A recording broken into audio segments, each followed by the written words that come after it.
بسم الله الرحمن الرحيم.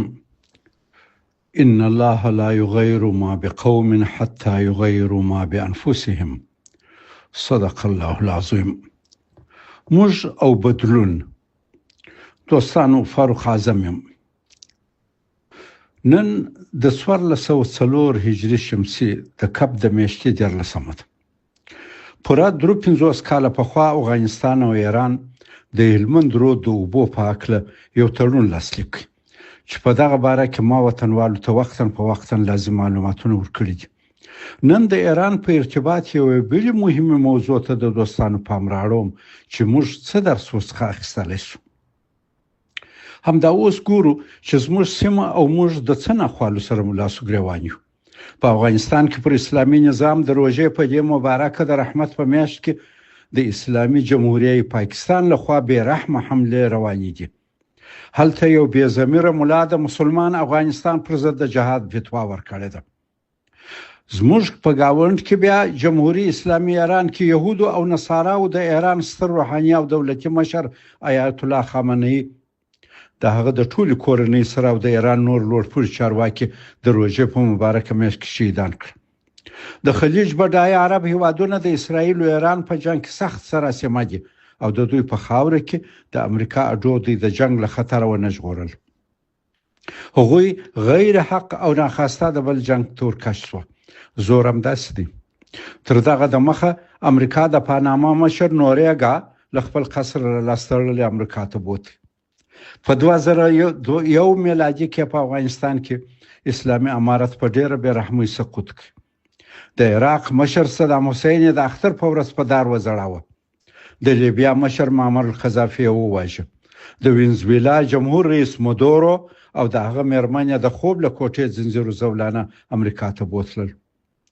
د امریکا دغه ټولو ایغروي ته مسلمانان او ټوله دنیا ګوري، خو مخ نه څوک نیولای او حتی په توند لهجه مخالفت هم څوک نشي کولای. د پاکستان صدر اعظم خو له ډیره خوشامنده د امریکا مشر ډونالد ټرمپ ته د نوبل د سولې جایزه وغوښته. سوال دا دی چې دا ټول ناخوالې ولې؟ امریکا دومره ایغره ولې ده او موږ مسلمانان دومره ذلیل ولې یو؟ آیا موږ له دغو ترخو واقعاتو چې زموږ مخکې تیریږي څه زده کولی شو؟ امریکا اوس موږ د کلي خان دی او کوشش کوي د ځنګل په قانون وچلیږي چیرې چې د زورور برخه غټه ده. په 1450 هجري شمسي کې امریکا په ایران کې خپل ملګری رضا شاه پهلوي تر فشار لاندې راوست چې ایران پریږدي څو د آیت الله خمیني ورتګ ته زمینه مساعده شي. آیت الله خمیني هلته قدرت ونیو او د امام خمیني لقب ورکړ شو. خو هغه د خپل محدود مذهبي تعلیم، افراطي مذهبي ماحول او غیر متوقع قدرت رسیدل داسې وباټاوه چې کولای شي خپل شیعه انقلاب شاوخوا سني هیوادو ته صادر کړي او د ټول عالم اسلام رهبري د ځان کړي. د خمیني توسعه طلب عزایم او عرب گاونډیان ډیر وبېرول. اول په تعاون خلیجي کې سره راټول شو او بیا ټولو د ایران لویری امریکا ته په خپل خاور کې نظامی اډا ورکړ. د ایران شیعه افراطي مذهبي حکومت د سنی مسلمانانو سره دومره سخت چلند لري چې حتی تر اوسه چې په پلازمینه تهران کې 22 د عیسایانو د عبادت کلیساوي او د یهودو د عبادت یو جس سنګا کسته، خو یو سنی مسجد ته اجازه نشته. د اهل سنت په مقابل کې په دغه سم مذهبي تنګ نظری بیا هم ایران غوښته د اسلامي دنیا چې تر 90% ډیر سنی دي مشري وکړي. همدارس ایران په افغانستان کې د روسانو د اشغال په وخت کې په آذربایجان کې چې هغه وخت د مرکزی حکومت واک ډیر کمزور و، د خطي امام مصالح ملیشو د آذرګانو ټول قومي مشران ووژل یا فرار کړ او قدرت هلته ایران پلوه د خطي امام ملیشو ونیوي چې د استاد رباني په وخت کې په داخلي جنگونو او د کابل په ورانولو کې ډیر فعال و او د جمهوریت تر پایه د ایران له پراخ ملاتړ برخوردار و. ایران د امریکا سره په افغانستان کې د لومړي امارت په چپه کولو کې ډېره مرسته وکړه. علي خامنه‌ای چې امریکا د څو ورځې د مخه وواژه په ډاګه ویل چې که د ایران همکاري نه وای امریکا په افغانستان کې په اسانه نه سوای کامیابېدای. همدارس په 2003 میلادي کې ایران د امریکا ملګری شو او عراق کې د 1400 کاله سنی حکومت را وپرځاوه. علاوه د ایران حکومتونه د خپل خلکو د افکارو د کنټرول په خاطر اکثره په سیمه کې د جغرافي توسعه طلبي او په گاونډیانو باندې تفوق او برتري افکار په ولس کې پالي. په 1951 هجري شمسي کې د ایران سره د هلمند رود د اوبو د تړون په وخت کې مې افغانستان کې د ایران د سفیر محمود فروغي دا خبره تر اوسه په یاد ده چې ویل په ایران کې یو شمېر خلک شته چې د لوی ایران خوبونه ویني. دا ډول طرز فکر چې د مځکني واقعیتو سره هیڅ سر نه خوري د دې سبب کیږي چې د افغانستان او ایران ترمنځ د هلمند اوبو د ستونزې واقعي او منطقي حل ته خنډونه جوړ شي.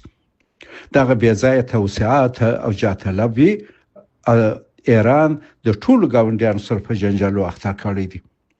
په دا وروسته کې ایران د افغان کډوالو سره چې له کفره دوی ته پناه وروړی ډیر بد او غیر انساني او غیر اسلامي چلند وکړي.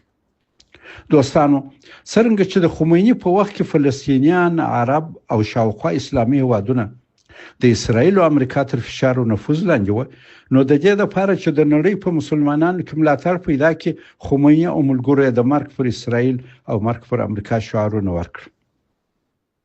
امریکا ته شیطان بزرگ او اسرائیل ته شیطان کوچک وایي. په دې ډول د خپل قدرت استحکام او پراخولو لپاره ځان ته دشمنان وتراشل. خو امریکا او اسرائیل تر څو وخت په دغه شعارونو ډېر سرونه ګرځاوه. د شعار په حد کې تلقي کړ او حتی د عراق په 8 کلن جنگ کې د صدام حسین پر ضد د خمیني سره مرسته وکړه. خو کله چې خمیني او دغه حکومت عملاً په سیمه کې د اسرائیل او امریکا د ګټو پر ضد قدمونه واخیستل، په لبنان، سوریه، مصر، یمن او خلیج هیوادونو کې شیعاګان مسلح تقویه کول، خط امام، سپاه قدس، فاطمیون او داسې نور نظامي او استخباراتي شبکې د سیمې په ډیرو هیوادونو کې فعال کړې. دا وخت اسرائیل او امریکا مخ ورته واړاوه او د بالمثل دښمنۍ لارې اختیار کړه چې نتیجه یې دا دی تاسې اوس ګورئ. بې ځایه غرور، مذهبي استبداد، خپل ځای نه پیژندل او په نورو کې مداخله کول انسان او هیواد ته مشکلات پیدا کوي. په کور د نن کې هم د ایران حکومت په خپل قدرت مغرور و. ایران کې څو کاله د مخه او بیا پر وسه کال مظاهره وي، خلکو د خوراکي مواد د بیو د لوړېدو او د حکومت له خراب مدیریت شکایت کاوه. خلکو نارې وایي چې ایران بډای وادي، خو زموږ پانګه او سرمایه په نورو هیوادو کې لګول کیږي. موږ نه غواړو انقلاب صادر کړو، موږ نه غواړو نورو هیوادو کې مداخله وکړو. موږ په کور د نن په خپل وسایلو او طبيعي منابعو یو آرام او ساده ژوند غواړو. خو د ایران حکومت د خلکو دغه مشروع شکایتو ته توجه نه کړ.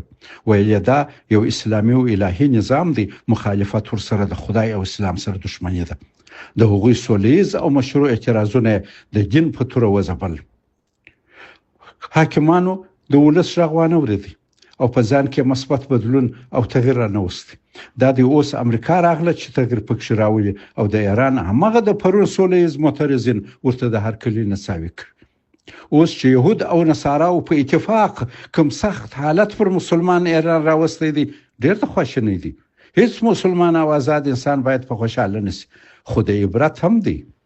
امریکا 25 کاله د مخ په افغانستان کې د اسلامي امارت په سقوط سره همداسې تغییر راوست. که موږ مسلمانان د تهجر او بې ځای غرور په لومه کې کماکان ګیر پاتې یو او خپل ځان ته د خپل ارزښتونو په ساتلو سره مثبت تغییر نه ورکوو، دا د دې معنی چې نورو ته منتظر یو او لارو ته اوارو چې راسي او مشکل تغییر راولي. په یاد ولرئ چې استبداد استعمار ته لار هواروي او نن په اکثر اسلامي هیوادونو کې د بده مرغه استبداد حاکم دی. هل مذکر د امریکا، اسرائیل او ایران اوسنی جنگ یو درس دا هم راوښوي چې اوس د تقلیدي مخامخ جنگونو او حتی ګوریلایي جنگونو وخت تر ډیره حد تیر دی. اوس تر ډیره د ټکنالوژي جنگ دی. ډیرو عسکرو او تقلیدي وسایلو ته ضرورت نشته. همداراز اوس د جنگ په ستراتیژیک بدلون راغلی دی. پخوا په جنگ کې عسكر ډیر مړه کېده، مشران به محفوظ ځای ناست وو، اوس مشران مري. د عراق صدام حسین، د لیبیا معمر قذافي، د پاناما نوریګا، د وینزویلا مادورو، د ایران مشر خامنه‌ای د ټول ووژل شول. دا مثالونه دي. په تیر دوبي کې اسرائیل د ایران ډیر ساينس پوهان په خپل کورو کې ووشتل او اوس هم د ایران د عسکرو پر ځای دغوی مشران مړ کړل. آیا د اسلامي هیوادونو مشران به دغه حالت درس واخلي چې قبول کې عصري علوم او ټکنالوژي څومره مهم دي؟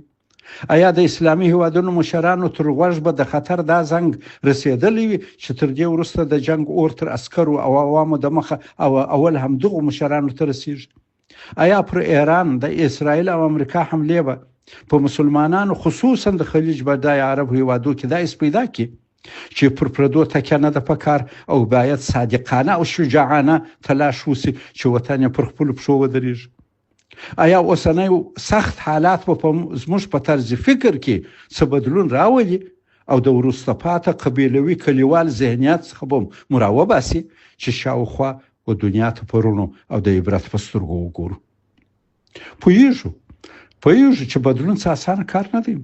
په ځان کې تغییر راوستل اسانه کار نه دی، خو د انساني ژوند ټولنیز نظم او تمدني تحول یو بنیادي اصل دی. باید پوه شو چې هیڅ ټولنه په ثابت حالت کې نه پاتېږي، بلکې د زمانې د شرایطو فکري تحول او علمي پرمختګ له مخې بدلیږي. تعلیم، تفکر او اخلاق د بدلون درې بنسټیز بعدونه دي. د قرآني اصل پر بنیاد د ټولنو بدلون د افرادو د علمي، فکري او اخلاقي تحول سره تړاو لري. د تاریخ تجربه هم راښيي هغه ټولنې چې علمي، اخلاقي او اداري اصلاحات رامنځته کوي د تمدني پرمختګ پر لور حرکت کوي. دوامدار او پایدار پرمختګ هغه وخت میسر دی چې علمي پرمختګ، اخلاقي ارزښتونه او عادلانه اداره په متوازن ډول سره د یو بل مددگار وي. بدلون د طبیعت او تاریخ یو بنسټیز قانون دی. ټولنیز جوړښتونه، سیاسي نظامونه او اقتصادي سیستمونه د زمانې له اړتیاو سره سم بدلیږي. په ټولنیزو علومو کې دا اصل منل شوی دی چې د ټولنې ثبات او پرمختګ د هغې ټولنې د بدلون له ظرفیت سره تړلی دی. په اسلامي فکري میراث کې هم بدلون د الهي سنت په توګه معرفي شوی دی. الله تعالی فرمایي: ان الله لا یغیر ما بقوم حتى یغیروا ما بانفسهم. دا اصل څرګندوي چې د ټولنو حالت د هغوی د داخلي تحول سره تړاو لري. له همدې امله د بدلون موضوع یوازې اخلاقي او مذهبي مسله نه ده، بلکې د تمدني پرمختګ، سیاسي ثبات او اقتصادي ودې بنسټیز اصل هم دی. دوستانو، بدلون او تغییر د فطرت محرکه قوه ده. بدلون د ژوند طبیعي قانون دی. انسان او ټولنه دواړه تل د حرکت په حال کې دي. الهي سنت هم دا دی چې دنیا تغییر مومي او انسان باید ورسره لازم تغییر وکړي. الله پاک هر زمانه کې د حالاتو سره سم د انساني ټولنې د رشد، جمال او کمال لپاره نسخې وړاندې کړي دي چې آخري نسخه قرآن کریم دی. که موږ تحجر خپل کو او مثبت بدلون ونه منو، د عصر له کاروانه وروسته پاتې کیږو او ژوند مو په ډېر تکلیف کیږي. د بدلون مفهومي چوکاټ. بدلون کېدای شي د اقتصادي، سیاسي، فرهنګي او علمي عواملو له امله رامنځته شي. نامتو اسلامي فیلسوف ابن خلدون په خپل اثر المقدمه کې د تمدن د پرمختګ او زوال تحلیل وړاندې کوي. دغه په اند د دولتونو قوت د ټولنې د پوهې او اخلاقي همبستګۍ سره تړاو لري. کله چې دغه همبستګي کمزوره شي، دولتونه د زوال خطر سره مخ کیږي. ټولنیز بدلون 4 عوامل لري. اول، فکری بدلون. فکری بدلون د ټولنیز تحول بنسټ ګڼل کیږي. دا هغه مرحله ده چې انسان د خپل ستونزو د حل لپاره د نوښت، انتقادي فکر او خلاقیت لار خپل کړي. تعلیم او تعلم او آزاد فکری بحث د فکری بدلون مهم عناصر دي. هغه ټولنې چې د فکر ازادي او علمي څېړنو ته ارزښت ورکوي، د پرمختګ لپاره مناسب چاپیریال برابروي. دوهم، علمي او تخنیکی پرمختګ. علم د تمدني پرمختګ تر ټولو مهم محرک دی. د علم له لارې انسان له خپل طبیعي سرچینو اغیزمنه ګټه اخلي او د ژوند کیفیت ورلوړوي. یو ساده مثال، په امریکا کې د پرمختللې زراعتي ټکنالوژي له امله د تولید کچه ډېره لوړه ده. ویل کېږي چې هلته یو بزګر کولی شي د 180 کسانو خوراکي اړتیاوې تولید کړي. برعکس په افغانستان کې د عنعنوي کرنې له امله تولیدي ظرفیت محدود دی او بزګر په خپل شپه ورځ زیار یوازې خپل 15 کسیزې کورنۍ ته ډوډۍ ورکولی شي. که یو کورنۍ تر 15 کسانو ډیره وه بیا نو د کال په پای کې پوره وړی دی. دا توپیر د طبیعي منابعو د کمښت له امله نه دی بلکې د علمي او تخنیکي پرمختګ د کچې د کموالي له امله رامنځته شوی دی. دریم، اخلاقي بدلون. اخلاق د ټولنیز نظم د ثبات اساسي رکن دی. عدالت، امانت، صداقت، مسؤلیت قبلول هغه ارزښتونه دي چې د سالمې ټولنې بنسټ جوړوي. تاریخ ښيي چې کله په یو ټولنه کې اخلاقي بنسټونه کمزور شي حتی قوي سیاسي او اقتصادي نظامونه هم د سقوط له خطر سره مخ کیږي. څلورم، عادلانه او مؤثر سیاسي نظام. د ټولنې د سالم پرمختګ لپاره منظم سیاسي چوکاټ او اداري اصلاحات ډېر مهم دي. دلته درې موضوعات د توجه وړ دي. اول، قانون. که قانون نه وي په یو ملک یا غیر عادلانه او غیر شفاف وي د ټولنې فکري او اخلاقي پرمختګ محدود کیږي. د یو عادلانه قانون شتون د ټولنیز باور، د سیاسي ثبات، اقتصادي پرمختګ او د ګډ کار فرهنګ رامنځته کوي. دویم، حکومت او ولس. حکومت په اسلام کې د خلکو خادم او وکیل دی، نه د استبداد مالک او مظهر. حکومت د اسلامي اصولو په چوکاټ کې د خلکو د ارادې او غوښتنو منعکس کوونکی دی. که حکومت له خلکو غوښتنو ته جواب ورنکړي فساد او بې عدالتي منځته راځي او پراخیږي. دریم، اداري فعالیت. مسلکي او شفافه اداره د ټولنیزو خدماتو مؤثره رسونه یقیني کوي چې په پایله کې اقتصادي فرصتونه، تعلیم، روغتیا او تولید ډیریږي او ټولنه اوسا کیږي. د بدلون قرآني اصل او د اسلامي تمدن تجربه. لدغه قرآني اصل څخه چې فرمایي ان الله لا یغیر ما بقوم حتى یغیروا ما بانفسهم څرګندیږي چې د ټولنیز اصلاح لومړی سرچینه فردي بدلون دی. خو د ټولنې پایدار بدلون یوازې د سیاسي او اداري اصلاحاتو له لارې ممکن دی. که خلکو په ځانو کې فکري، اخلاقي او مسلکي بدلون راوړي خو سیاسي نظام غیر شفاف، فاسد یا استبدادي وي نو ټولنیز پرمختګ ناقص او وروسته پاتې کیږي. برعکس، که حکومت عادلانه او مؤثر وي خو خلک د فکري یا اخلاقي اصلاح څخه برخمن نه وي دلته ټولنه په مالي لحاظ کېدای شي پرمختګ وکړي خو بې عدالتي او فساد او ټولنیز تضادونه به حتما زورور کیږي. اسلام بدلون یوازې د ظاهري تحول په توګه نه بلکې د انسان د داخلي اصلاح له زاویې څېړي. د ان الله لا یغیر ما بقوم حتى یغیروا ما بانفسهم په مبارک آیات کې د ما بانفسهم مفهوم د انسان د فکر، نیت، اخلاق او عمل بدلون ته اشاره کوي. د اسلامي تاریخ تجربه د دې اصل عملی مثال وړاندې کوي. د رسول الله صلی الله علیه وسلم د رسالت په پای کې د عربو ټولنه د ژور فکري او اخلاقي بحران سره مخ وه خو هغه مبارک د ایمان، علم او اخلاقو د اصلاح له لارې دغه وروسته پاتې ټولنه د نړۍ د یو ستر تمدن بنسټ وګرځاوه. دا بدلون د نظامي ځواک له لارې نه و بلکې د فکري او اخلاقي اصلاح نتیجه وه. د همدې بدلون له امله اسلامي تمدن څو پیړۍ د علم، فلسفې او تمدني پرمختګ یو مهم مرکز و. د معاصر اسلامي نړۍ ننګونې. د اسلامي نړۍ د وروسته پاتې کېدو لاملونه څو اړخیز دي. په ځینو اسلامي هیوادو کې د علمي پرمختګ پر ځای یا تحجر او ړوند مذهبي تقلید حاکم دی یا د غرب بېدینه او بد اخلاقه پیروي. موږ لکه د دیوالي ساعت پنډولم له یوه قطبه بل ته ځو. ځینې وخت تحجر زموږ د پیشرفت مخ نیسي او ځینې وخت بیا د پیشرفت په نوم بدرفت خپلوو. توازن چې اسلام او فطرت حکم کوي په موږ کې اکثر نه وي. دا ځکه توازن علم، اخلاق او حکمت غواړي چې په موږ کې ډېر نشته. اسلام د علم د ترلاسه کولو لپاره خلک ډېر تشویق کوي خو په موږ کې ځینې وختونه د دین په نوم د عصري علومو مخالفت کیږي. هغه مباح او غیر ضروري ګڼو. دا طرز فکر د شریعت مقاصدو او د امت مصلحت خلاف دی. د ټولنې د فکري ودې مخ نیسي او ځوان نسل علمي پرمختګ څخه محروموي. د ټولنو پرمختګ او زوال د افرادو د داخلي بدلون سره تړاو لري. د قرآني اصل مخې د هر قوم حالت د هغوی د فکر، اخلاق او عمل د بدلون سره تړلی دی. که یو ملت غواړي عزت، ثبات او پرمختګ ترلاسه کړي، باید خپل فکري، اخلاقي او علمي بنسټونه اصلاح او قوي کړي. پایدار او دوامدار بدلون هغه دی چې د انسان له دننه څخه پیل سي او د ټولنې په سیاسي، اقتصادي او فرهنګي بنسټونو کې انعکاس پیدا کړي.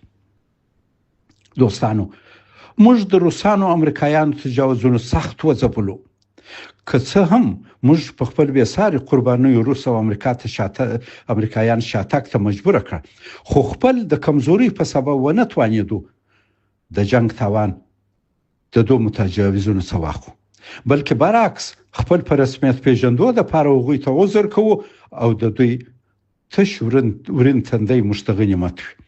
هر وارې چې متجاوز طاقت ماتو پر شا سوی دی، زموږ وینې لا نوي وشي چې موږ خپله نارې وهو چې متجاوز طاقت کوم چې موږ وژلي، دربدر او بېعزته کړي زموږ دښمن نه دی، او د متقابل احترام پر بنیاد دوستي ورسره غواړو. د دوی هر افغان تښتېدلی فاسد، قاتل او مجرم ګوډاګی چې د جایداد د خرڅولو یا پیسو ایستلو دپاره وطن ته راځي، موږ لاس پر نامه ورته ولاړو او هغه عزت ورکوو چې خپل د سنګر مجاهد ملګري ته د هغه په نیم نه یو قایل. موږ د روس او د امریکا د خوشحالولو دپاره د هغوی د تجاوز افغاني ملګرو ته دواړه واره بېله دا چې هغوی پر خپلو کړنو پښیماني کړې وي او یا له ملته عفوه غوښتې وي، عفوه کړې ده. داسې عفوه چې پیغمبر هم نه وه کړې. دا ولې؟ موږ په قدرت کې ځان داسې بې قدرته ولې ګڼو؟ دا ځکه موږ اوس هم د روس او امریکا څخه د خوف و رجا په حالت کې یو. زموږ مسلمانانو د اوسني ذلت لوی علت دا دی چې له واقعیاتو درس او عبرت نه اخلو او په ځانو کې د حال مناسب بدلون نسو راوستلی. زموږ خوږ پیغمبر صلی الله علیه وسلم د استقامت او مقاومت سمبول و. په خپل ډیر کمزوره حالت مکه کې هم دشمنانو ته په زغرده ویل زموږ ستاسې لار بیلې دي. قل یا ایها الکافرون لا اعبد ما تعبدون لکم دینکم ولی دین. خو ان حضرت صلی الله علیه وسلم متهجر او قبیلوي ورسته پاته ذهنیت والا څوک نو. په مدینه کې د خپل قدرت او قوت په وخت کې د نجران عیسوي هیئت د ګډ ژوند او د ګډو مفاداتو د تعقیب بلنه ورکړه او ورته ویل تعالوا الى کلمة سواء بیننا وبینکم. هغه د خپل کمزوري په دوران کې د ابو جهل او د مکې د مشرکانو سره مسلح جنگ وکړي، خو د قوت او قدرت په اوج کې د خپل پخواني سرسخت دشمن ابو سفیان کور د مشرکانو د امان ځایونه وګرځاوه. هغه مبارک حالات له نږدې څارل، د هرې خبرې او هر عمل ځای پیژندي، نو ځکه په ډیرو سختو او ناملایمو شرایطو کې د اسلام کښتۍ تر منزل مقصوده سالمه ورسول.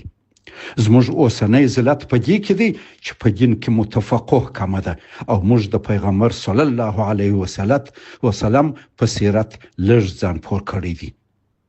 والسلام علیکم ورحمت الله وبرکاته.